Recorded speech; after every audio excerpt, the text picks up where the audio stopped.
What would happen if you made people the following offer? Anyone jumping around on one leg for 1 hour will get $100. Doubtlessly, there would be a few people signing up for this challenge. If you were to raise the reward to $1,000, certainly more contestants would show up. And if you were to raise the stakes to $100,000, then it would be jam-packed. Now, what do you think would happen if you offered even more than 100 grand?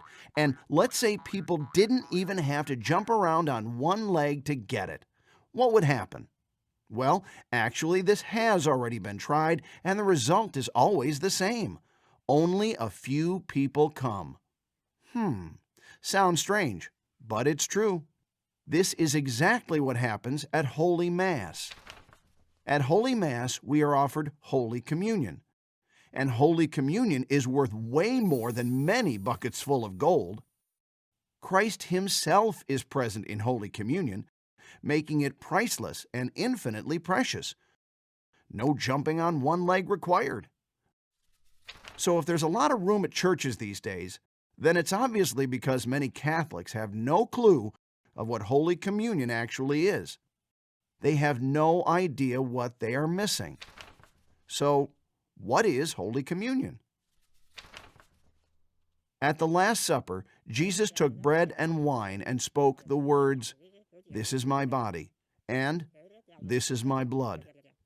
He didn't say that this was to be understood merely symbolically, but rather that here we truly have His body and blood.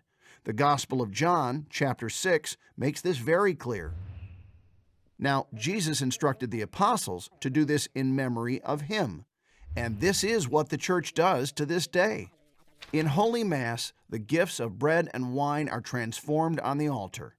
The Holy Eucharist, as the gifts are called after the consecration, looks like bread and wine, tastes like it, and feels like it. But it is no longer bread and wine. It has the outward appearance of these things, but through the consecration, it has truly become the body and blood of Christ. The appearances, what is called species, stay the same, but what it is, the substance, is changed.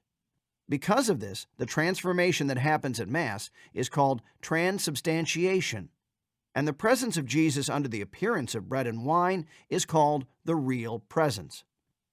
This presence of Jesus is true and real, but its mode differs from the presence of other material things. If you divide material things, for example, bread, then you have one half on the left and the other half on the right. But if you break the host into two parts, then you haven't divided Jesus, but only the outward appearances. Jesus is, as we said before, truly and really present in the Eucharist, but not in the way the material things act.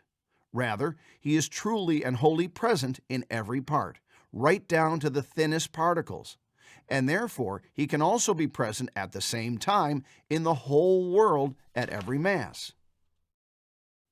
The real presence that Christ has left us in this sacrament is a great gift.